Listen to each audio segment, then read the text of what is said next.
অভিভাবকবৃন্দ ও শিক্ষার্থী সকলকে জানাই আন্তরিক শুভেচ্ছা ও মোবারকবাদ। আজকের অনুষ্ঠানে আমাদের সামনে উপস্থিত হয়েছেন সম্মানী বাইতুল নূর জামে মসজিদের সম্মানিত সভাপতি জনাব মোহাম্মদ মনির হোসেন সাহেব। আরো উপস্থিত হয়েছেন অত্র মাদ্রাসার সম্মানিত কোষাধ্যক্ষ জনাব মোহাম্মদ ওমর ফারুক সাহেব।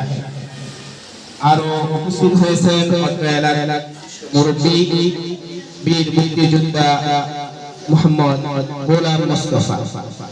আরো অন্যান্য অতিথিগণ উপস্থিত আছেন। আমরা 2024-25 শিক্ষাবর্ষের বার্ষিক পরীক্ষার রেজাল্ট প্রকাশ করব এবং শিক্ষার্থীদের হাতে পুরস্কার তুলে দিব ইনশাআল্লাহ।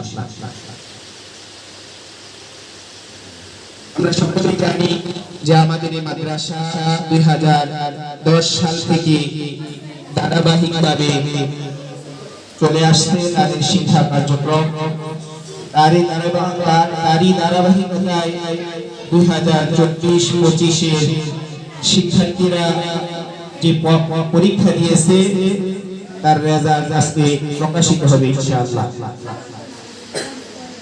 আমাদের এই মাদ্রাসা সুনামের সাথে শিক্ষার্থীরা পড়ালেখা করে যাচ্ছে। আশা করি সামনে আরো দিন উন্নত হবে। এই জন্য অভিভাবকবৃন্দ যারা আছেন, আপনারা আপনাদের বাচ্চাদেরকে মাদ্রাসায় ভর্তির ব্যাপারে অন্যান্য আরো যে সমস্ত কার্যক্রমের ব্যাপারে আছে আমাদেরকে সুপরামর্শ দিবেন, আমরা যেন আরো দিন উন্নত করতে পারি ইনশাআল্লাহ।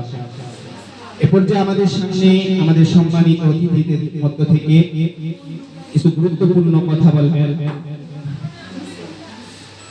অত্র এলাকার সম্মানিত মুরব্বী বীর মুক্তিযোদ্ধা গোলাম মুস্তাফা। আজকের এই পুরস্কার